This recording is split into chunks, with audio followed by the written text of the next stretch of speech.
안녕하십니까? 오늘 여러분께 불편한 이야기를 하나 하려고 합니다. 지난주였습니다. 한 동창회 모임에 갔다가 중간에 일어나 나와버렸습니다. 60이 넘은 나이에 참지 못하고 자리를 박차고 나온 겁니다. 왜였을까요? 한 친구가 모임 내내 자기 아들 자랑만 2시간을 했습니다. 우리 아들이 미국에서 박사 학위 받고 연봉이 얼마고 손주가 영어를 얼마나 잘하는지. 처음엔 참았습니다. 그래, 기쁜 일이 있으면 나누는 거지. 하지만 그 친구 옆에 앉은 또 다른 친구, 그 친구의 아들은 3년째 백수입니다. 그 친구의 얼굴이 점점 굳어가는 게 보였습니다. 그런데도 그 친구는 멈추지 않았습니다. 그때 깨달았습니다. 아, 이 사람은 품격이 없는 게 아니라 인간이 없구나. 여러분, 오늘 제가 하려는 이야기는 여러분을 기분 좋게 해드리는 이야기가 아닙니다. 어쩌면 듣다가 이건 나를 두고 하는 말 아닌가 하고 불편하실 수도 있습니다. 하지만 그게 제 목적입니다. 불편해야 합니다. 아파야 합니다. 그래야 바뀝니다. 우리에게 남은 시간이 얼마나 됩니까? 10년? 20년? 이제 와서 거짓말로 서로를 위로할 시간이 없습니다. 진실을 말해야 합니다. 품격 있게 살고 싶다면 품격 없는 행동이 무엇인지 정확히 알아야 합니다. 그래서 오늘 칼날처럼 날카롭게, 거울처럼 정직하게 여러분께 말씀드리겠습니다. 준비되셨습니까? 그럼 시작하겠습니다. 품격 있는 사람이 모임에서 절대 하지 않는 첫 번째 행동. 자신의 성공담을 과시하지 않습니다. 아니, 정확히 말하면 다른 사람의 상처 위에 자기 성공을 올려놓지 않습니다. 여러분, 솔직히 말씀드리겠습니다. 우리 세대 모임 가보면 똑같은 사람들이 있습니다. 자식 자랑 전문가, 손주 자랑 전문가, 재산 자랑 전문가, 심지어 장례식장에서도 봤습니다. 친구의 장례식장에서 조문객들끼리 모여서 우리 아들이 어느 대학 나왔는데 하는 소리를 들었습니다. 죽은 친구 앞에서. 그 순간 느낀 감정이 뭔지 아십니까? 역겨움이었습니다. 왜 이렇게 됐을까요? 우리 세대가 너무 가난하게 살았기 때문입니다. 너무 무시당하며 살았기 때문입니다. 너무 고생하며 살았기 때문입니다. 그래서 이제 좀 나아지니까, 이제 자식이 좀 성공하니까 미친 듯이 자랑하고 싶은 겁니다. 나 이만큼 살았어. 나도 이제 성공했어. 나를 무시하지 마. 이 마음, 저도 압니다. 하지만 여러분, 그렇게 자랑하면 할수록 사람들은 당신을 더 무시합니다. 제가 한 가지 물어보겠습니다. 진짜 부자를 만나보셨습니까? 진짜 성공한 사람을 만나보셨습니까? 그 사람들은 조용합니다. 놀랄 만큼 조용합니다. 왜일까요? 굳이 말하지 않아도 이미 다 드러나기 때문입니다. 입는 옷에서, 쓰는 물건에서, 말하는 태도에서 이미 다 보이기 때문입니다. 그런데 진짜 가난한 사람은, 진짜 성공 못한 사람은 떠들어댑니다. 크게 떠들어댑니다. 제가 아는 한 사람 이야기를 해드리겠습니다. 평생 동창회에서 자식 자랑만 했던 사람입니다. 우리 아들이 의사고 딸은 변호사고. 그런데 작년에 알게 됐습니다. 그 아들이, 그 딸이 5년 동안 아버지한테 전화 한 번 안 했다는 걸, 명절에도 안 온다는 걸, 그 할아버지가 손주 얼굴을 1년에 한 번도 못 본다는 걸. 그런데도 모임에 나오면 여전히 자식 자랑을 합니다. 왜일까요? 그것밖에 없으니까요. 자랑할 게 그것밖에 없으니까요. 자신의 존재 가치를 증명할 방법이 그것밖에 없으니까요. 여러분, 이게 슬픈 겁니다. 자식이 성공했다고 당신이 성공한 게 아닙니다. 자식이 돈을 많이 번다고 당신의 품격이 높아지는 게 아닙니다. 오히려 반대입니다. 그걸 자랑하면 할수록 당신의 품격은 바닥으로 떨어집니다. 그리고 사람들은 압니다. 속으로 다 압니다. 저 사람, 자식한테 사랑받지 못하는구나. 저 사람 외롭구나. 저 사람 불쌍하다. 자랑하려고 떠드는데 결과는 동정입니다. 이보다 더 비참한 일이 어디 있습니까? 제발 부탁드립니다. 이제 그만하십시오. 모임에 나가서 자식 자랑, 손주 자랑, 재산 자랑. 이제 그만 좀 하십시오. 대신 다른 사람의 이야기를 들어주십시오. 특히 힘들어하는 사람의 이야기를요. 그 사람 옆에 앉아서 조용히 손을 잡아주십시오. 요즘 많이 힘드시죠? 저도 그런 시절이 있었습니다. 이렇게 한마디 해주십시오. 그게 품격입니다. 그게 진짜 성공한 사람의 모습입니다. 품격 있는 사람이 절대 하지 않는 두 번째 행동. 다른 사람의 이야기를 끊고 자기 이야기를 시작하지 않습니다. 이거 정말 심각한 문제입니다. 제가 요즘 모임에 잘 안 나갑니다. 왜냐하면 아무도 내 말을 안 듣기 때문입니다. 내가 말을 시작하면 30초도 안 돼서 누군가 끼어듭니다. 아, 나도 그런 일이 있었는데. 나는 그것보다 더한 일을 겪었어. 그건 아무것도 아니야. 그럼 저는 입을 다뭅니다. 그리고 생각합니다. 아, 이 사람은 내 말에 관심이 없구나. 이 사람은 그냥 자기 말이나 하고 싶은 거구나. 여러분도 그런 경험 있으시죠? 당신이 말하는데 아무도 안 듣는 경험. 기분이 어떻습니까? 솔직히 말씀드리겠습니다. 기분 나쁩니다. 화가 납니다. 무시당하는 기분입니다. 그런데 여러분, 당신도 남한테 똑같이 하고 있습니다. 아니, 나는 안 그래. 정말입니까? 한번 돌아보십시오. 어제 모임에서 누군가 이야기할 때 당신은 끝까지 들었습니까? 아니면 그거 나도 아는데 하면서 끼어들지 않았습니까? 솔직해지십시오. 우리 모두 다 그렇게 살아왔습니다. 왜냐하면 배운 적이 없으니까요. 듣는 법을 배운 적이 없습니다. 우리는 평생 말하는 법만 배웠습니다. 큰 소리로 말해야 이긴다. 먼저 말해야 주도권을 잡는다. 말을 잘해야 성공한다. 이렇게 배웠습니다. 그런데 말입니다. 진짜 성공한 사람들 보면 말을 많이 하지 않습니다. 오히려 듣습니다. 끝까지 듣습니다. 제가 아는 한 기업 회장님 이야기입니다. 그분은 회의할 때 절대 먼저 말하지 않습니다.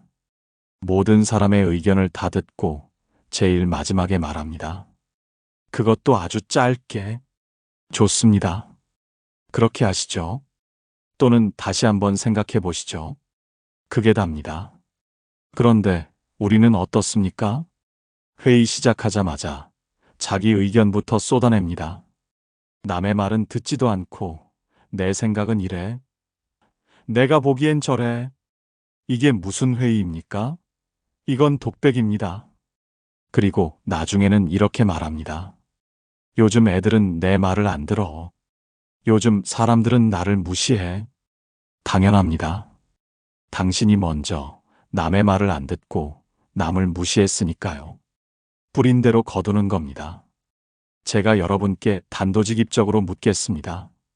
당신, 최근 일주일 동안 누군가의 이야기를 끝까지 들어준 적이 있습니까?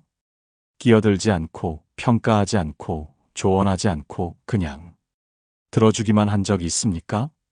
없다면 당신은 품격이 없는 겁니다. 이건 제가 만든 기준이 아닙니다. 세상의 기준입니다. 품격 있는 사람은 듣습니다. 품격 없는 사람은 떠듭니다.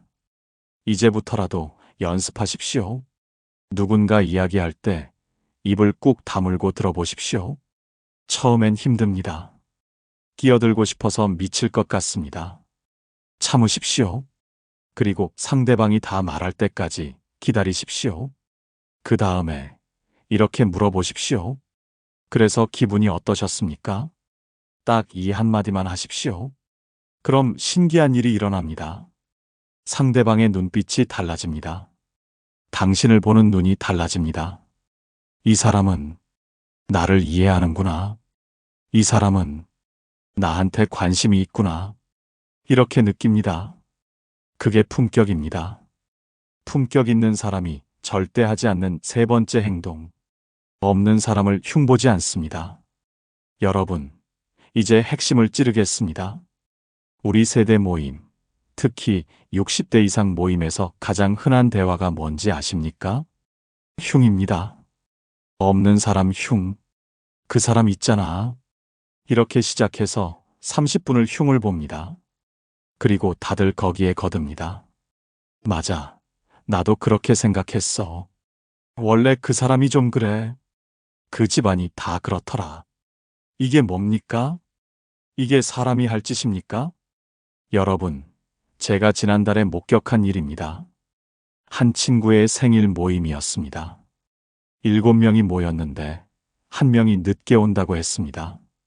그 사람이 오기 전 6명이 둘러앉아서 뭘 했는지 아십니까?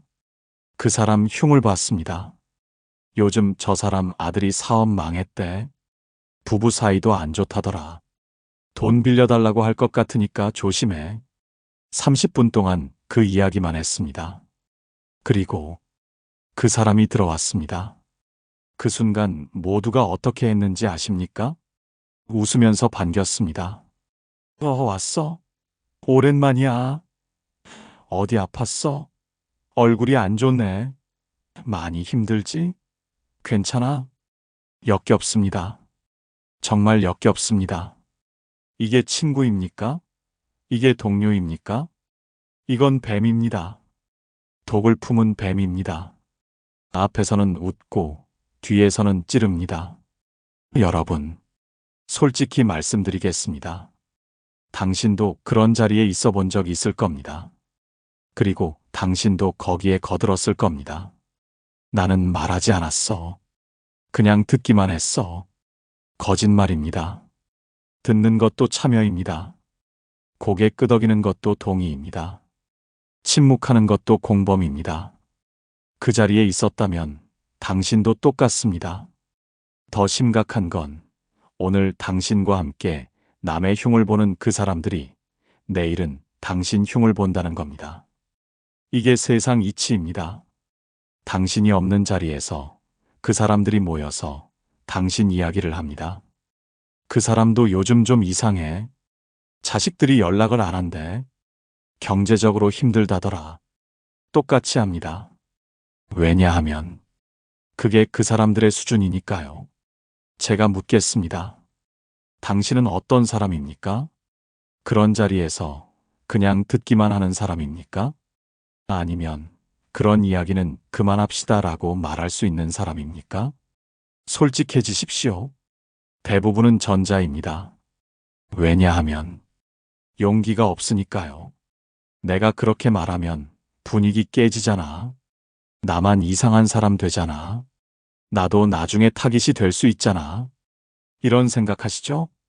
맞습니다. 그럴 수 있습니다. 하지만 그게 어떻습니까? 그런 사람들한테 미움받으면 어떻습니까? 그런 수준의 사람들과 어울리고 싶습니까?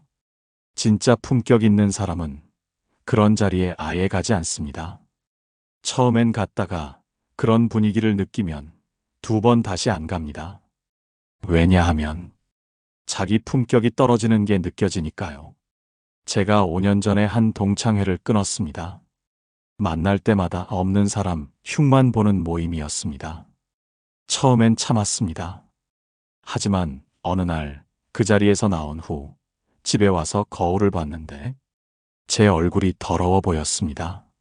아, 내가 저런 곳에 있었구나. 내가 저런 이야기를 듣고 있었구나. 나도 저런 사람이 되어가고 있구나. 그날 밤 전화를 걸었습니다. 미안하지만 앞으로 모임에 나가지 않겠습니다. 처음엔 섭섭해했습니다. 하지만 저는 후회하지 않습니다. 그 후로 제 주변에는 진짜 사람들만 남았습니다.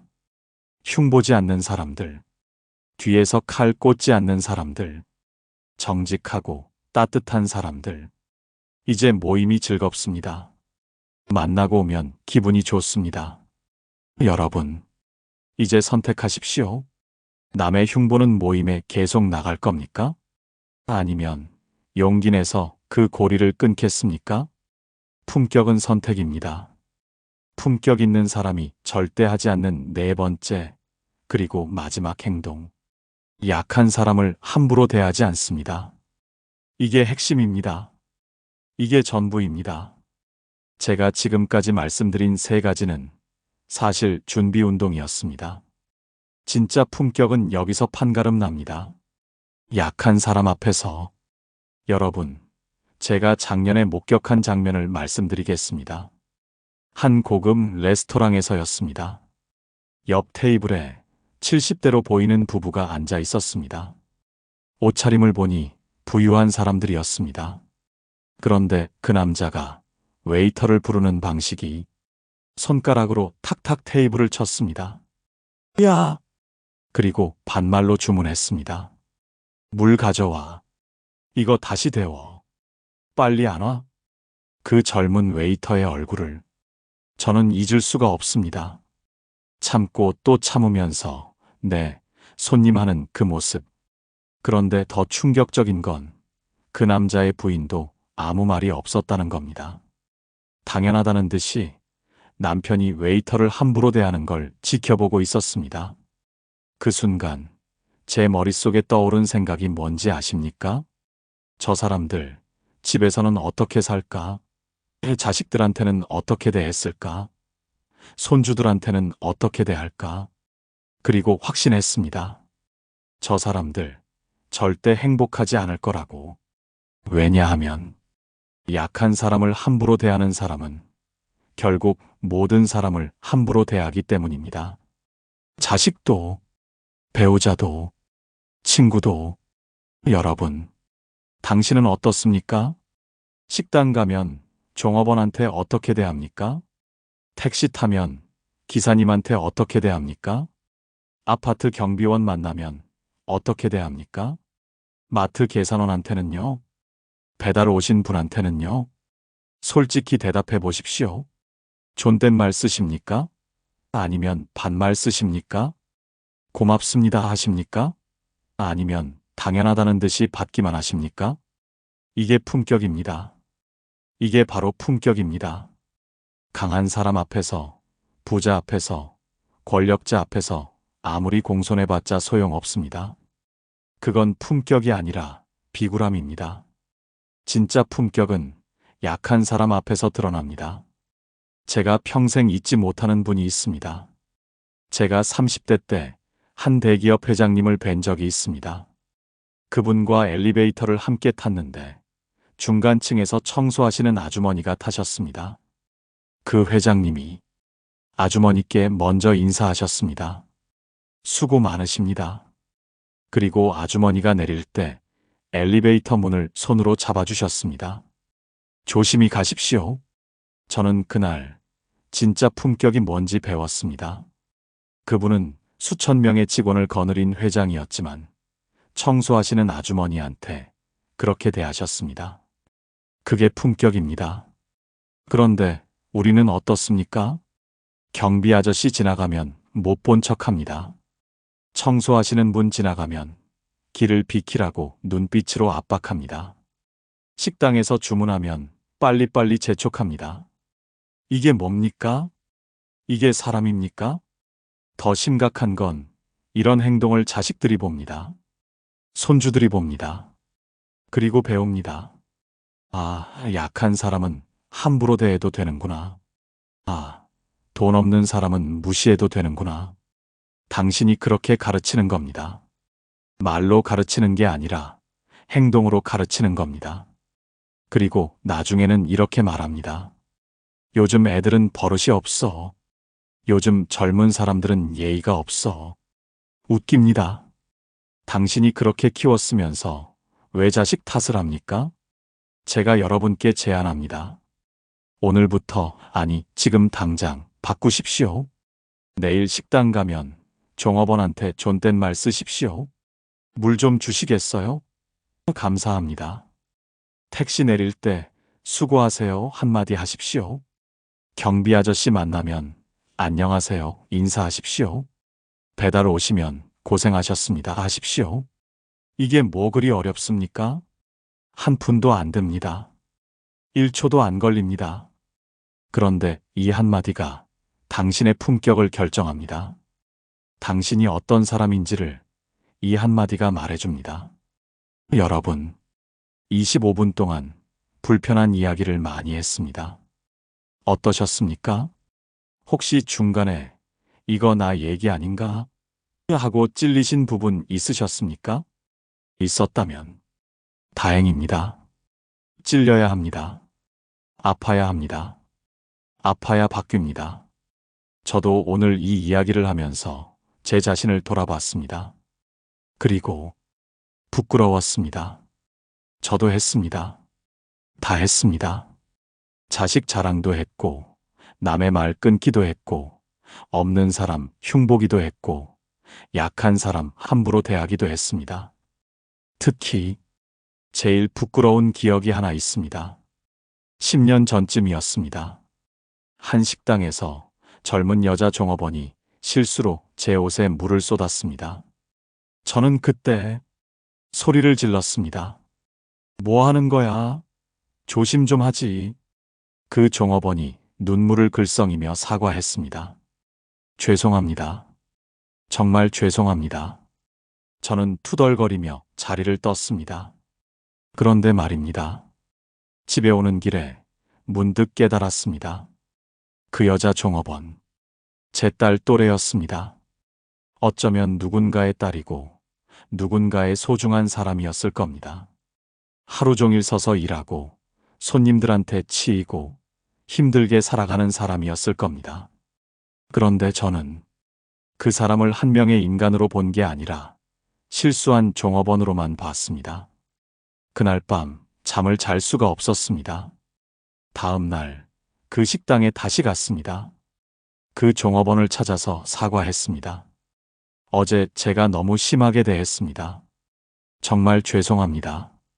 그 종업원이 놀란 표정으로 저를 봤습니다. 그리고 울었습니다. 아닙니다. 손님께서 화내실만 했어요. 제가 잘못했는데 그 눈물을 보는 순간 제 가슴이 찢어지는 것 같았습니다. 아, 이 사람은 평생 이렇게 사과하며 살아왔구나. 자기 잘못이 아니어도 자기 탓을 하며 살아왔구나. 그날 제가 배웠습니다. 품격은 학교에서 배우는 게 아니라 이렇게 부끄러움을 통해 배우는 거라는 걸. 여러분, 우리에게 남은 시간이 정말 얼마 없습니다. 어쩌면 10년, 어쩌면 5년, 어떤 분은 내년을 장담할 수 없을지도 모릅니다. 그런데 말입니다. 이렇게 살다가 갈 겁니까? 자식 자랑하고 남의 말 끊고 없는 사람 흉보고 약한 사람 무시하면서 이렇게 살다가 갈 겁니까? 장례식장 생각해 보셨습니까? 당신의 장례식장에 누가 옵니까? 진심으로 슬퍼하는 사람이 몇 명이나 됩니까? 참 좋은 분이셨는데 이렇게 말해줄 사람이 있습니까? 아니면 이제야 편하시겠네. 이렇게 말할 사람만 있습니까? 잔인한 질문입니다. 하지만 진실입니다. 우리는 어떻게 기억되고 싶습니까? 돈 많았던 사람으로? 자식 잘 둔 사람으로? 아니면 품격 있던 사람으로? 따뜻했던 사람으로? 진짜 어른이었던 사람으로? 선택은 우리의 몫입니다. 그리고 그 선택은 오늘부터 시작됩니다.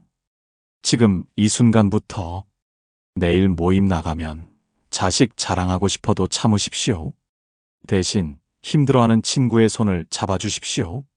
누군가 이야기하면 끝까지 들어주십시오.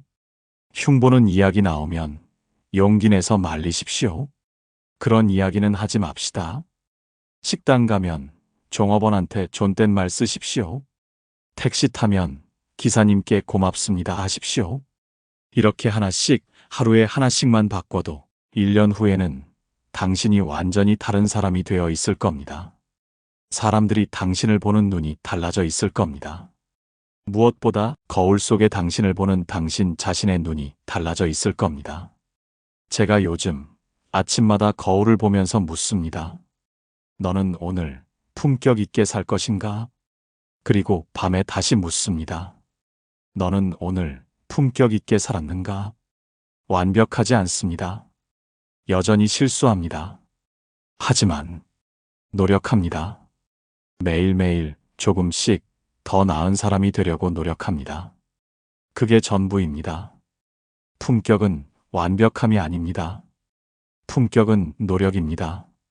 매일 자신을 돌아보고 매일 조금씩 나아지려는 그 노력 자체가 품격입니다.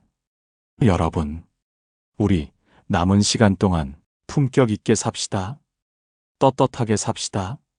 그래서 언젠가 이승을 떠날 때 나는 최선을 다했다. 나는 좋은 사람이었다. 나는 후회 없이 살았다. 이렇게 말할 수 있는 그런 삶을 삽시다. 오늘 이 방송을 듣고 계신 모든 분들께 진심으로 부탁드립니다. 오늘 하루, 단 하루만이라도 자식 자랑하지 마시고, 남의 말 끊지 마시고, 없는 사람 흉보지 마시고, 약한 사람 함부로 대하지 마십시오. 단 하루만이라도. 그리고 느껴보십시오. 그날 밤 잠자리에 들 때 마음이 얼마나 편안한지, 양심이 얼마나 깨끗한지, 그 느낌이 좋으면 내일도 그렇게 사십시오. 모레도, 매일. 그렇게 하루하루 싸다 보면 어느새 당신은 진짜 품격 있는 사람이 되어 있을 겁니다. 사람들이 당신을 그리워하는, 사람들이 당신을 존경하는, 사람들이 당신을 기억하는 그런 사람이 되어 있을 겁니다. 마지막으로 제가 좋아하는 말 하나 전해드리며 오늘 방송을 마치겠습니다. 품격은 아무도 보지 않을 때 당신이 어떻게 행동하는가로 결정된다. 여러분, 아무도 보지 않을 때도 품격 있게 사십시오. 그게 진짜입니다. 오늘도 이 긴 이야기 끝까지 들어주셔서 진심으로 감사드립니다. 여러분 모두 남은 인생 품격 있게 아름답게 사시기를 진심으로 기원합니다. 고맙습니다.